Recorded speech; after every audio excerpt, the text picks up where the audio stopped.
siap. Berdoa mulai.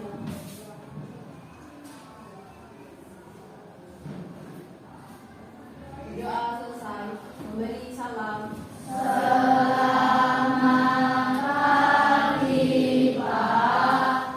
Selamat pagi, assalamualaikum warahmatullahi wabarakatuh. Waalaikumsalam warahmatullahi wabarakatuh. Ya, apa kabar kalian semuanya hari ini? Baik. Baik ya, hari ini ada yang tidak berangkat? Nihil ya.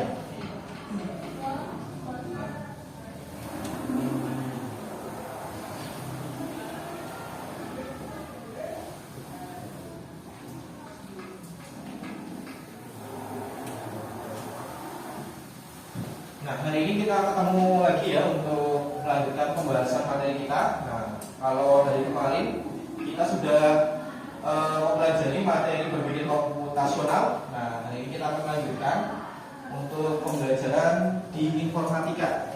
Ya, sudah disiapkan buku dan alat tulisnya kalian? Nah, ya, silakan disiapkan agar kegiatan kita hari ini nanti kalian bisa mencatat dan tentunya mendapatkan ilmu yang bermanfaat. Ya, oke.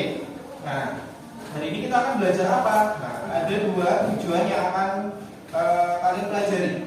Ya, tujuan yang pertama nanti hubungannya dengan ya terkait dengan konsep etika dalam penggunaan yang namanya kecerdasan artifisial. Ya, jadi ada etika yang nantinya perlu kita pelajari bersama. Ya. Dan bagaimana pemanfaatannya dalam kehidupan sehari-hari. Ya, itu yang pertama ya. Terus nanti yang kedua adalah kalian nanti akan bersama-sama ya mengidentifikasi jenis-jenis data ya yang biasanya kita hasilkan. Nah, nanti ada beberapa jenis data yang itu nanti kalian diskusikan. Dan tentunya itu adalah bagaimana cara kalian melindungi data yang kalian miliki. Nah, itu dua tujuan yang akan kita pelajari bersama di hari ini, ya. Nah, adapun kegiatan kita hari ini apa? Kegiatan kita hari ini nanti kita akan bersama-sama mengeksplorasi, ya, yang namanya etika kecerdasan artifisial. Nah, etika itu apa? Kecerdasan artifisial kemarin sudah kita bahas ya, gitu ya. Nah, lanjut nanti kita akan diskusi juga, ya. Nah, nanti kita akan diskusi kelompok. Diskusi kelompok untuk mencari tahu, mengidentifikasi terkait dengan jenis data, ya. Dan yang ketiga maaf, nanti kita akan mempresentasikan hasil dari diskusi kalian. Dan yang terakhir nanti kita akan mengambil kesimpulan dan refleksi, ya, berdasarkan pembahasan materi hari ini, ya. Oke. Nah, sebelum kita masuk ke pembahasan materi ya, Pak Guru mau ice breaking lebih dahulu untuk mengkondisikan kalian. Nah, instruksinya seperti ini, tolong diperhatikan ya. Nanti ketika Pak Guru mengucapkan pagi, ya, nanti kalian tepuk satu kali, ya. Terus kalau Pak Guru mengucapkan siang, nanti kalian tepuk dua kali. Nah, terakhir kalau Pak Guru mengucapkan malam, berarti tidak tepuk. Ya, iya diam. Tidak apa-apain, gitu ya. Tujuannya Pak Guru ingin mengecek apakah kalian konsentrasi atau tidak. Ya, ini untuk mengkondisikan kalian agar kita sama-sama fokus ya, gitu ya. Oke, kita tes terlebih dahulu. Pagi, siang, malam, siang, pagi, malam. Ya. Oke. Pagi, malam, siang. Ya. Oke, cukup ya. Tepuk tangan untuk kalian semua. Nah, sebelum kita membahas, Pak Guru mau bertanya ke kalian, pernahkah kalian menggunakan beberapa teknologi yang Pak Guru tampilkan di depan? Saat kalian ketik di HP, gitu ya, nanti muncul kata-kata yang itu bisa kalian pilih. Ya, ketik baru-baru sudah muncul kata yang direkomendasikan. Ya, atau istilahnya itu adalah prediksi kata atau autocorrect, gitu ya. Pernah di HP ya pastinya ya, karena kita sering mengetik di HP kita ya. Terus termasuk juga saat kalian membuka aplikasi YouTube, di situ ada rekomendasi video yang itu sesuai dengan yang kalian sukai. Seperti itu pernah? Nah, seperti itu ya. Terus lanjut, termasuk juga yang perempuan. Pak Guru yakin karena yang perempuan biasanya aktif di TikTok, Instagram, seperti itu ya. Hubungannya dengan apa? Yaitu menggunakan filter yang ada di Instagram ya, yang ada di TikTok, seperti itu ya. Pernah juga seperti itu? Nah, ya. Yang mungkin dengan adanya filter tersebut membuat penampilan kalian menjadi lebih menarik ya, menjadi berbeda ya, atau mungkin lucu-lucu gitu ya, filternya lucu-lucu, ada efek apa seperti itu ya. Nah, itu adalah contoh dari kecerdasan yang namanya kecerdasan artifisial, atau di situ adalah kecerdasan buatan ya, seperti itu ya. Oke, nah iya, ini penjelasannya seperti yang kemarin sudah kita bahas ya. Jadi bahwa kecerdasan artifisial atau istilah yang trennya sekarang, Pak Guru yakin kalian sudah sering mendengarnya baik di TikTok gitu ya, atau di YouTube dengan istilah yang namanya AI. Pernah mendengar istilah AI? Nah, AI itu apa sih Pak? AI itu artificial intelligence ya. Nah, apa itu? Yaitu program komputer yang dibuat untuk meniru, seolah-olah bisa berpikir, seolah-olah bisa melakukan tugas manusia, menyelesaikan berbagai masalah. Nah, seperti itu ya. Manfaatnya untuk apa? Dengan adanya AI ini atau AI ini, nah, manfaatnya ada dua yang paling kita bisa rasakan. Ya, yang pertama, membantu pekerjaan manusia menjadi lebih mudah, lebih cepat. Ya, kalian mau bertanya apapun kayaknya bisa dijawab. Bahkan kalian tidak tahu jawabannya, AI bisa menjawab, mencarikan jawabannya untuk kalian. Ya. Termasuk juga yang kedua apa itu? Memberikan rekomendasi atau informasi yang kalian butuhkan.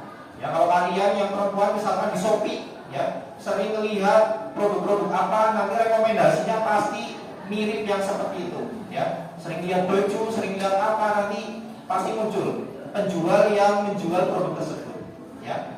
Seperti itu tidak? Ya kan ya. Nah, itu konsep dari yang namanya kecerdasan artifisial. Nah, kita sekarang membahas untuk materi hari ini. Apa itu? Yaitu tentang penggunaan dari yang namanya kecerdasan artifisial. Nah, kita tidak bisa menggunakan sembarang ya yang namanya kecerdasan artifisial. Kita membutuhkan yang namanya etika ya.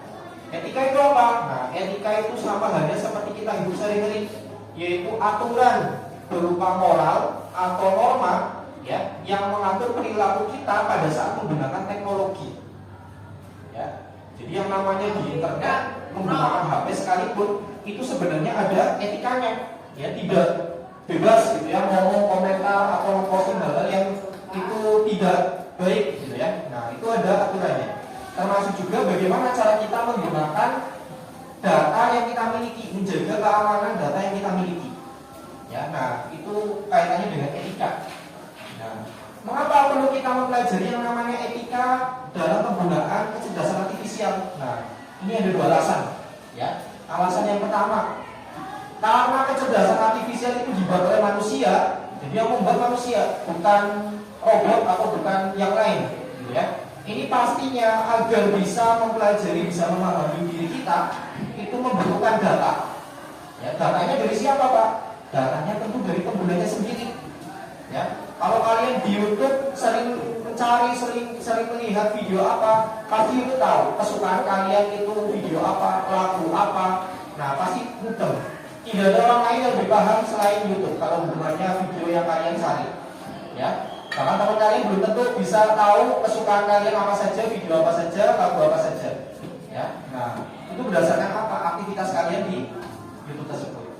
Ya, nah terus lanjut. Alasan yang kedua, yang namanya kecerdasan artifisial itu karena dibuat oleh manusia dan dalam bentuk program, gitu ya. Ini tidak tahu yang namanya batasan.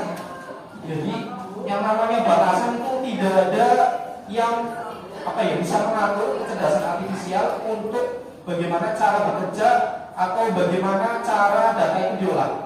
Ya, semua dilakukan secara otomatis.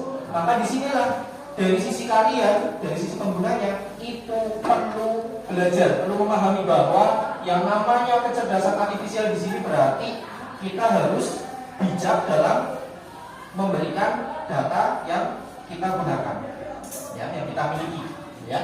Nah, tanpa etika nanti data pribadi kalian itu bisa disalahgunakan, ya, bisa malah nanti jadinya berbahaya dan tidak bermanfaat seperti yang kalian duga sebelumnya, ya. Nah, lanjut. Kalau tadi kita sudah membahas apa itu etika, apa itu mengapa kita perlu menggunakan atau mempelajari etika, ya. Nah, sekarang jenis datanya. Jadi yang namanya kita ketika menggunakan perangkat HP pasti, ya, menghasilkan yang namanya apa? Data, ya. Kita memiliki data, pasti tiap-tiap orang pasti memiliki data pribadi yang berbeda-beda, walaupun ada juga yang sama. Nah, data itu apa? Data pribadi itu apa? Informasi tentang seseorang yang dapat digunakan untuk mengenali siapa orang tersebut, ya. Contohnya Pak Guru jelas beda dengan Pak Muji, gitu ya. Dari bentuk fisiknya, ya, dari kesukaan makanannya, gitu ya, dari bajunya, gitu ya. Nah, itu sudah kelihatan, ya, gambarannya Pak Muji dengan Pak Guru, gitu ya, atau Pak Guru dengan bapak ibu lain yang ada di sekolah ini, ya. Nah, di sini ada dua jenis data yang perlu kalian pahami. Ada data yang sifatnya umum, ada data yang sifatnya pribadi. Nah, jangan sampai salah kalian yang namanya data pribadi disamakan dengan data umum, ya. Kalau data umum mau disimpan tidak masalah, tapi kalau yang data pribadi disebarluaskan, dibagikan atau dipublikasikan internet, ya, ini yang bisa jadi nanti akan dimanfaatkan oleh orang yang tidak bertanggung jawab, ya. Yang pengurus OSIS mungkin kemarin pernah mendapatkan WA dari orang yang ngaku-ngaku Bu Iwin Setiani. Tahu kemarin ada yang minta itu, ya, pulsa gitu, ya, ditransfer kan, ya, baru kemarin kan, ya, ini ya. Nah, itu contoh bagaimana foto, ya, Bu lagi selfie terus dijadikan foto profil WA, terus ngaku-ngaku minta nomornya siapa pengurus OSIS kelas 8, siapa pengurus OSIS kelas 9. Nah, nanti dihubungi satu-satu untuk apa? Dikelabui, minta dikirim pulsa, gitu ya, seperti itu, ya. Nanti seolah-olah nanti mau diberikan uang. Nah, itu juga termasuk bagaimana data itu bisa dimanfaatkan oleh orang yang tidak bertanggung jawab, ya. Nah, contohnya apa kalau data umum? Contohnya bisa nama panggilan kalian, gitu ya. Nama lengkap kalian itu masih aman, nama lengkap kalian, ya. Yang penting tiga itu data semuanya, ya, dari mulai jenis kelamin, tanggal lahir, tempat lahir dan sebagainya. Itu kalau semua data umum dikumpulkan jadi satu, itu yang jadi masalah, ya. Kalau hanya sekedar nama lengkap, nama panggilan, orang lain tahu tidak apa-apa. Nah, data yang rahasia, data yang sensitif itu contohnya apa? Password, ya, sepele. Pak, password kan, password saya kan rahasia, nggak mungkin ada orang lain yang tahu. Nah, itu mungkin merasa kalian aman, tapi bisa jadi ada orang yang mengamati kalian, memahami diri kalian bagaimana. Nah, oh, passwordnya yang buat tanggal lahir, pakai tanggal lahir, gitu ya. Nah, itu bisa ditebak-tebak, gitu ya. Nah, itu juga bisa berbahaya, ya. Oke, nah, lanjut, ya. Nah, apa akibatnya kalau misalkan data yang kita miliki, gitu ya, itu tidak dijaga dengan baik, ya. Contohnya kalian ada data video atau foto yang itu menampilkan hal yang tidak baik. Nah, itu suatu ketika, ya, ini bisa jadi kalian merasa malu ketika sudah dalam waktu yang sangat lama, atau bisa jadi itu adalah hal yang aib. Sekarang bukan aib, tapi suatu ketika menjadi aib karena kalian pada saat membuat foto atau video tersebut itu kurang sadar, gitu ya, merasa oh itu hanya untuk senang-senang aja sih Pak, ya. Nah, maka disinilah resiko, ada beberapa resiko yang perlu kalian pahami. Nah, ada 5 resiko secara umum, ya. Resiko yang pertama apa itu? Pencurian identitas yang tadi Pak Guru sampaikan. Ada orang yang mengaku bapak ibu guru, terus menghubungi siswanya, minta pulsa, ya, mengisi apa ya? Memalukan banget itu, ya. Bapak ibu guru kok japri ini kalian untuk minta pulsa, ya kan?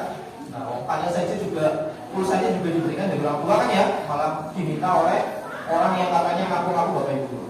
Nah, ini bisa terjadi. Bagaimana prosesnya? Orang lain yang berpura-pura mengaku sebagai orang yang kalian kenal, ya, iya, seolah-olah ada orang saudara kalian, bapak ibu guru yang kalian kenal, terus menghubungi kalian. Jangan dipercaya.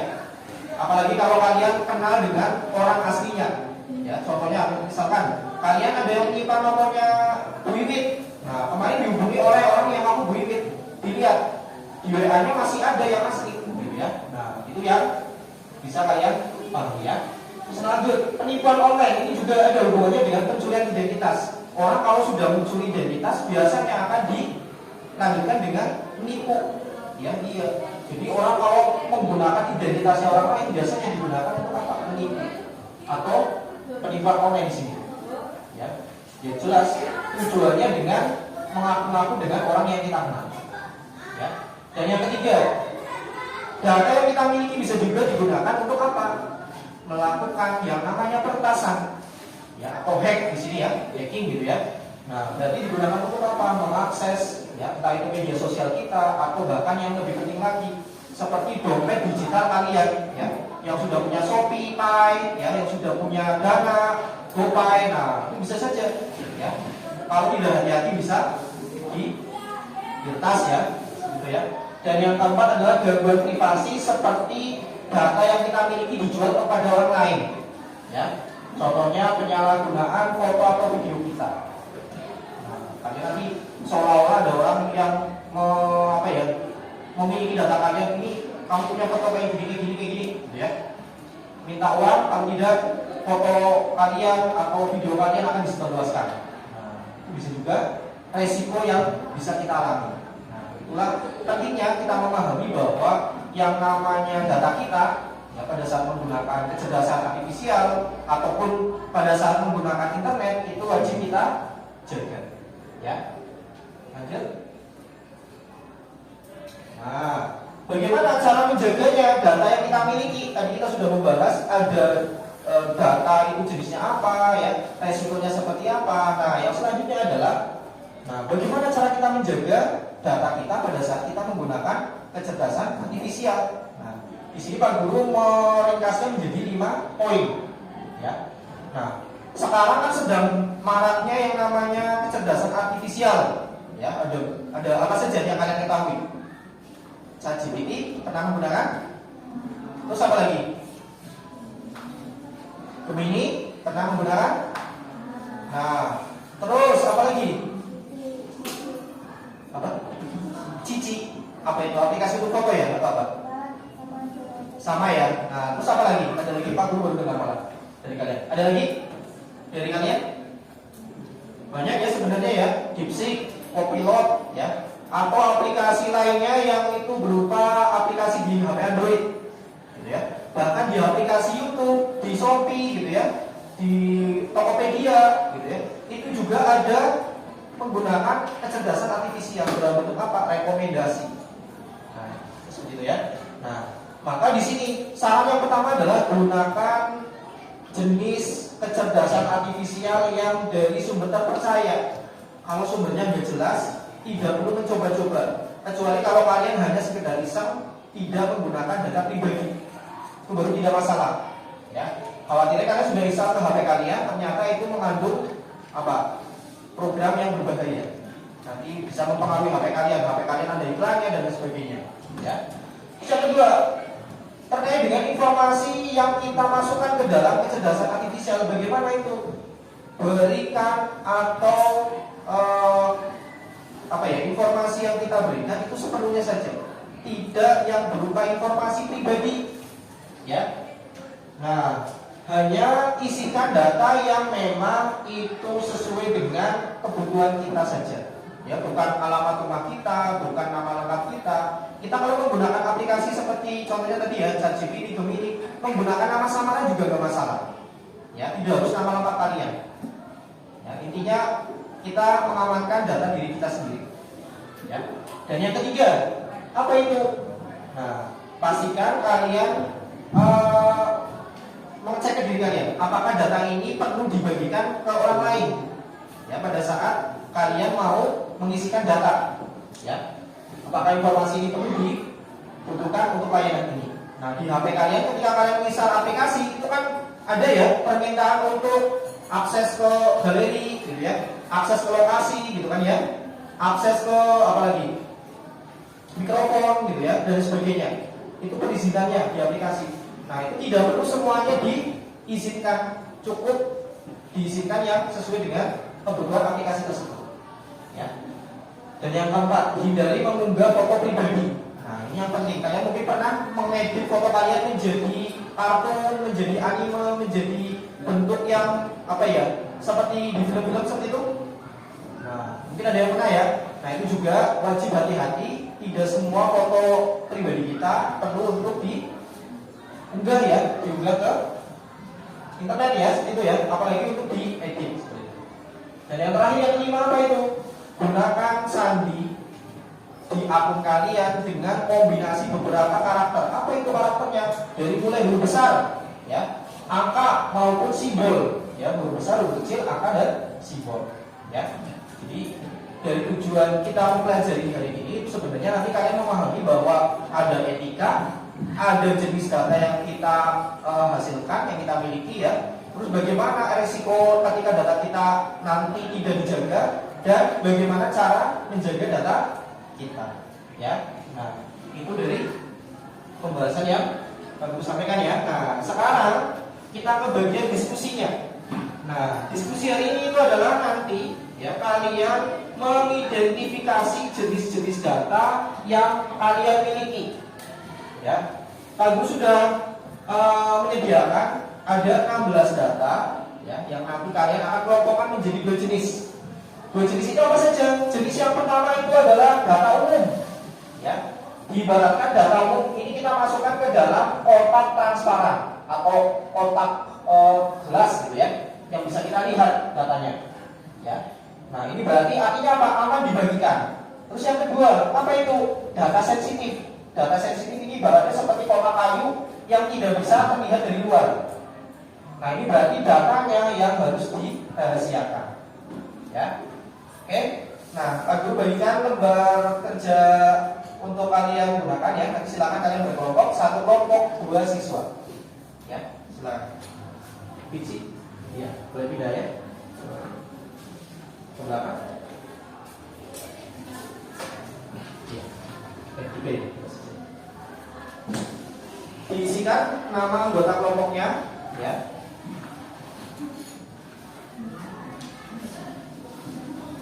Diisikan nama anggota kelompoknya, lalu kalian, ya, baca terlebih dahulu petunjuknya di situ, belakang. Ya, dibaca petunjuknya di situ. Nah, data kita terbagi menjadi dua jenis, yaitu kotak transparan, informasi yang bisa diketahui orang lain, dan kotak rahasia, informasi yang hanya kita ketahui, yang harus kita jaga. Ya, baru nanti kalian masukkan 16 contoh jenis datanya ke dalam kotakan yang sudah disediakan. Ya, silakan dikerjakan. Kalau ada pertanyaan, boleh tanya ke Pak Guru. Ya, barangkali ada yang belum paham.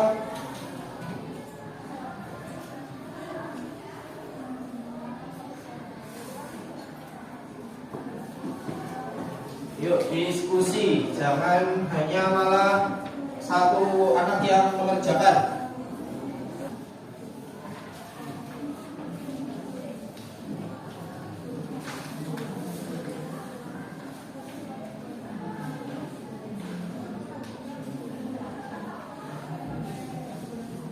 Dilihat di situ ada 16 jenis data ya.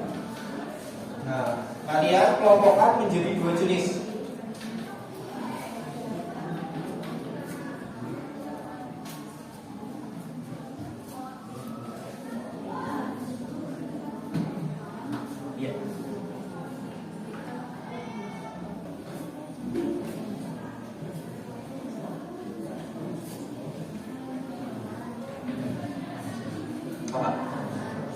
Tanggal lahir menurut kalian rahasia tidak?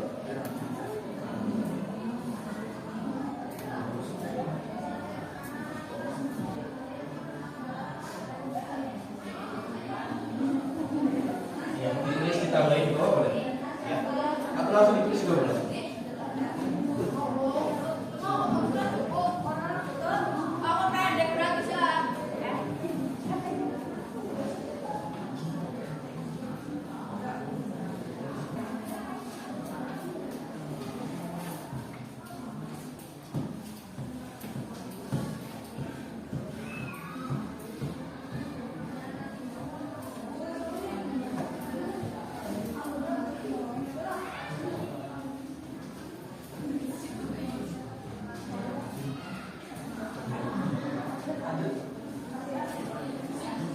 Ada contoh data yang tidak kalian pahami?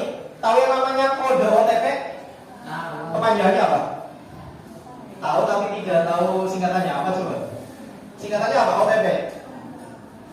Ketika kalian masuk Instagram ya kan, login ke Shopee misalkan gitu ya, atau masuk ke akun media sosial kalian, biasanya nanti ada verifikasi, dikirimkan SMS atau WhatsApp.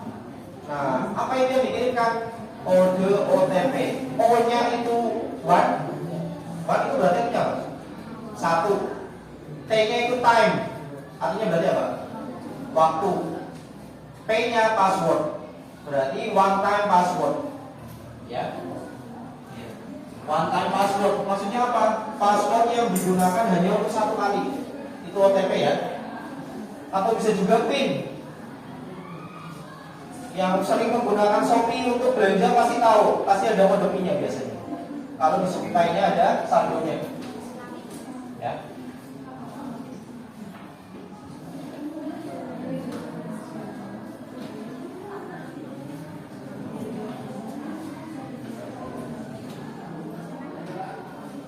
Kalian tahu yang namanya nomor KTP? Nomor KTP yang bagian mana? Nah, bagian atas ya, itu sebenarnya namanya itu adalah NIK, nomor induk kependudukan. Cuma Pak Guru di situ menyebutkannya adalah nomor KTP. Bu kalian bingung, NIK siapa Pak? Iya, ya. Nomor KTP maksudnya itu ya.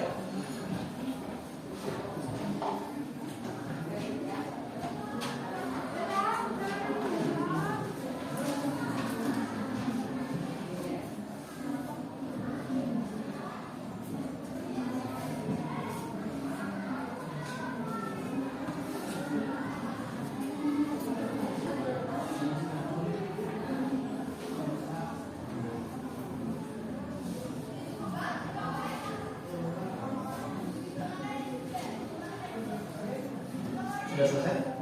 Belum? Ya, berapa?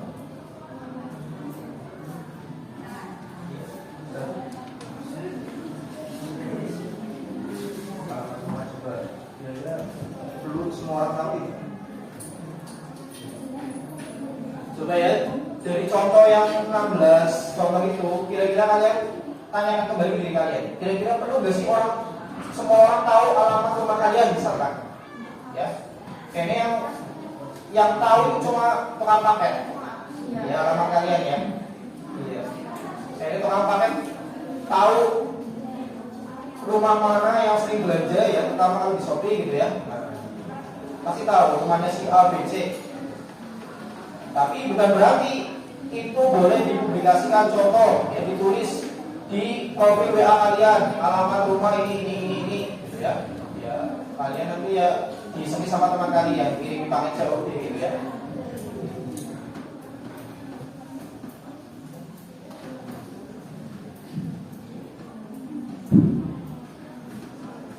Sudah ada yang selesai? Sudah? Sudah? Oke, ada yang mau maju ke depan? Iya, Vinci silakan. Vinci dengan siapa Mbak? Aulia, ya. Mbak Vinci sama Mbak Aulia, silakan. Di depan ya, berdiri di atas biar kelihatan. Seperti biasa. Iya. Assalamualaikum warahmatullahi wabarakatuh. Waalaikumsalam. Nama saya Vicky Cerasita. Saya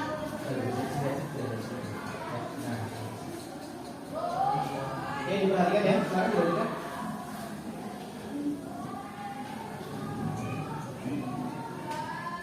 data-data yang tidak perlu orang semua orang tahu itu ada tanggal lahir, nomor rekening bank, nomor KTP, kode OTP login, data keluarga, alamat rumah, nama ibu kandung dan riwayat kesehatan.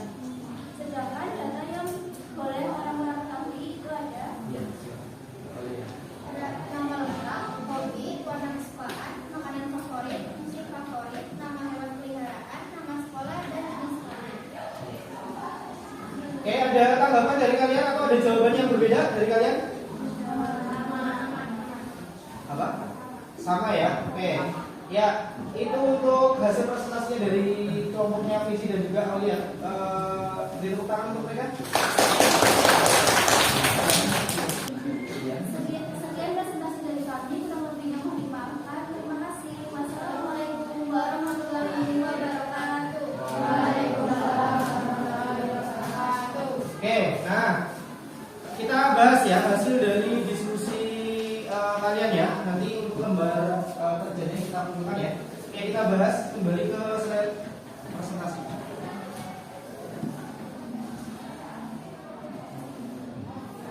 Nah, di sini Pak Guru ada ilustrasi ya. Nah, kita bahas lebih dahulu dari kotak transparan. Ya. Kotak transparan maksudnya apa? Kotak yang isinya data yang bisa diketahui oleh orang lain dan tidak berbahaya. Ya. Orang lain tahu tidak masalah. Contohnya apa saja datanya itu. Nah, ini Pak Guru menyebutkan dari sekian banyak yang tidak kalian temukan di lembar soal. Ya, apa saja? Contohnya, ya, tokoh idola kalian, ya. Terus apa lagi? Kutipan favorit kalian. Kalian pasti punya ya kutipan atau quote atau kata mutiara yang itu kalian selalu ingat, selalu coba kalian ikuti, gitu ya.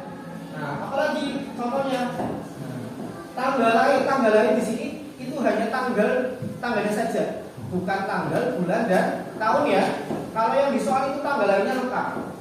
Nah, kalau tanggal lahirnya lengkap itu tidak boleh, karena seringkali kita membuat passwordnya itu biasanya kombinasi tahun, bulan dan tanggal, ya, dibolak-balik depan, belakang, tengah, gitu ya. Nah, itu yang berbahaya. Nah, contoh lainnya apa lagi?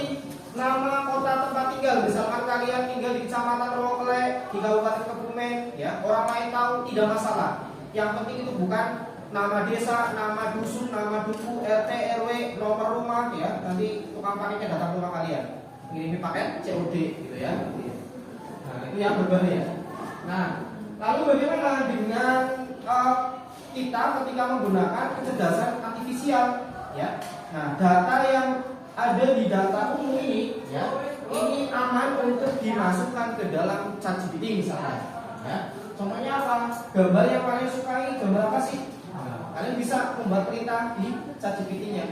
Buatkan gambar, ya, seorang perempuan yang menyukai bunga apa, gitu ya. Nah, ini bisa dibuatkan oleh ChatGPT. Ya. Nah, itu kotak transparan atau kotak yang pertama di sebelah kiri. Kita lanjut. Selanjutnya, kotak rahasia, kotak yang tidak bisa kita lihat dari luar. Isinya apa? Isinya apa itu? Yaitu informasi yang harus kita jaga baik-baik. Dan sebisa mungkin jangan sampai orang lain tahu, kecuali itu adalah orang yang kalian anggap kalian bisa percayai. Ya, jangan sampai kalian saat ini berteman baik dengan seseorang, tahu semuanya tentang diri kalian. Nah, suatu ketika ada masalah, data itu ternyata disalahgunakan oleh teman kalian. Nah, berbahaya ya. Ya, tidak perlu teman kalian sampai tahu username dan password media sosial kalian, nggak usah. Ya, itu privasi kalian. Ya. Nah, contohnya apa saja selain yang ada di soal tadi? Contohnya adalah misalkan besok kalian kelas 9 pastinya akan mendapatkan, kalau lulus ya, mendapatkan apa? Dokumen ijazah. Itu bukan harus, tidak boleh dokumen ijazah difoto terus disebarluaskan di media sosial. Ya, berbahaya. Nanti ada yang mengaku-ngaku sebagai kalian terus malah disalahgunakan, itu juga tidak baik. Ya. Data keluarga, contohnya apa? Kalian punya orang tua siapa saja, namanya siapa, bapak, nama ibu, kakak, adik, jumlah saudara ada berapa, itu juga data yang berbahaya. Ya. Terus apa lagi? Foto atau video pribadi, yang aneh-aneh, terutama yang perempuan, ya. Biasanya pakai jilbab. Terus kalian pasti kabur yakin punya satu foto, minimal ada foto atau video yang dimana kalian, ya, punya apa dokumentasi tentang nggak pakai jilbab, ya, seperti itu ya. Nah, kelihatan ya, rambutnya atau apanya, ya, tidak baik, gitu ya. Nah, itu yang waspada, hati-hati, jangan sampai HP-nya hilang. Nah, isinya ikut viral, ya, tersebar, ya. Itu kalau datanya tidak baik, nah kalian yang nanti akan bermasalah, ya. Pak, nggak mungkin Pak HP-nya hilang, ya. Kalau kalian sekarang, ya, kan nggak tahu ya. HP-nya rusak, terus dijual, ya, di servis. Nah, orang servisnya iseng buka HP kalian, bongkar isinya apa, gitu ya. Nah, saat kita menggunakan kecerdasan artifisial, lalu contohnya bagaimana? Contohnya adalah misalkan ya, berarti kita tidak perlu mengisikan data-data yang ada di kelompok ini ke dalam chat GPT misalkan ya, itu adalah kecerdasan artifisial. Ya, dipikirkan 2 kali, misalkan alamat rumah mau ditulis di internet atau disampaikan ke chat GPT, itu juga tidak baik. Ya. Itu untuk pembahasannya ya. Selanjutnya terkait dengan penggunaan, bagaimana sih penggunaan kecerdasan artifisial yang baik. Nah, ini Pak Guru merangkumnya menjadi tiga poin ya. Berikan informasi sepenuhnya saja. Informasi sepenuhnya berarti yang itu berupa data umum, bukan data pribadi. Ya. Nah, contohnya bagaimana aplikasi filter foto, aplikasi Instagram, nggak perlu sampai yang namanya minta akses ke misalkan lokasi, gitu ya. Kalau tidak diperlukan, tidak usah diizinkan, ya. Atau minta sampai alamat rumah kalian, itu juga tidak perlu. Cukup berikan akses ke galeri foto saja untuk membuka foto atau menyimpan hasil fotonya. Terus yang kedua apa itu? Pikirkan dampak sebelum mengizinkan. Nah, ini terkait dengan izin yang diberikan ke aplikasi di HP kalian. Dampaknya apa kalau kita berikan izinnya nanti, gitu ya? Nah, contohnya aplikasi game meminta akses ke semua kontak, apa hubungannya gitu ya? Game kok malah minta data kontak, gitu ya? Nah, untuk apa? Itu jelas tidak ada hubungannya.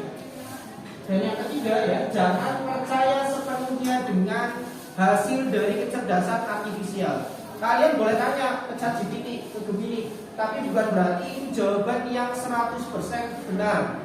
Ya. Yang namanya buatan manusia pasti ada kelemahannya, pasti ada salahnya, dan kita manusia yang lebih pintar, yang lebih bijak gitu ya, bisa menentukan yang benar dan yang salah. Nah, itu untuk bagaimana cara menggunakan kecerdasan artifisial yang bijak. Ya. Nah, kita simpulkan untuk pembelajaran kita hari ini ya. Nah, kesimpulannya apa berarti dari materi yang kita bahas hari ini? Yang namanya kecerdasan artifisial berarti ya, bisa digunakan untuk membantu pekerjaan kita, tapi kita tidak harus 100% percaya. Kita harus bijak menggunakannya. Ya. Sama seperti pisau bisa berbahaya, tapi pisau bisa bermanfaat ketika kita gunakan untuk pekerjaan yang bermanfaat. Tapi kalau untuk melukai orang lain ya bisa. Nah, tergantung bagaimana cara kita menggunakannya. Ya. Yang kedua apa? Melindungi data pribadi itu adalah kewajiban kalian, kewajiban kita semua. Data kita ya berarti kewajiban kita, bukan orang lain. Ya. Berarti itulah nantinya yang akan mempengaruhi bagaimana cara kalian menyampaikan atau menjaga privasi kalian. Tidak semua informasi yang kalian miliki perlu disampaikan ke orang lain. Ya. Jadi itu untuk kesimpulan pembelajaran kita hari ini. Ya. Jadi bagaimana cara kita menjaga data kita dan bagaimana cara kita menggunakan aplikasi kecerdasan artifisial. Ya. Nah, dari pembelajaran kita hari ini ada pertanyaan? Tidak ada? Ada kesulitan? Nah, tidak ada ya? Ya. Apakah kalian tadi merasa ada hal yang tidak kalian pahami dari kegiatan diskusi tadi? Ada? Ada? Tidak ada ya? Aman ya? Berarti ya? Itu ya? Oke, untuk kegiatan selanjutnya ya, sebelum aku akhiri ya, nanti untuk pembelajaran selanjutnya adalah kita akan mempelajari terkait dengan permasalahan atau persoalan pada kecerdasan artifisial. Tadi kita sudah menyinggung sedikit ya bahwa kecerdasan artifisial tidak selalu benar. Nah, minggu depan kita akan bahas di pertemuan selanjutnya apa saja contohnya. Ya. Terima kasih. Nah, untuk kegiatan pembelajaran kita hari ini ya. Oke, kita akhiri untuk pembelajaran kita hari ini. Disiapkan.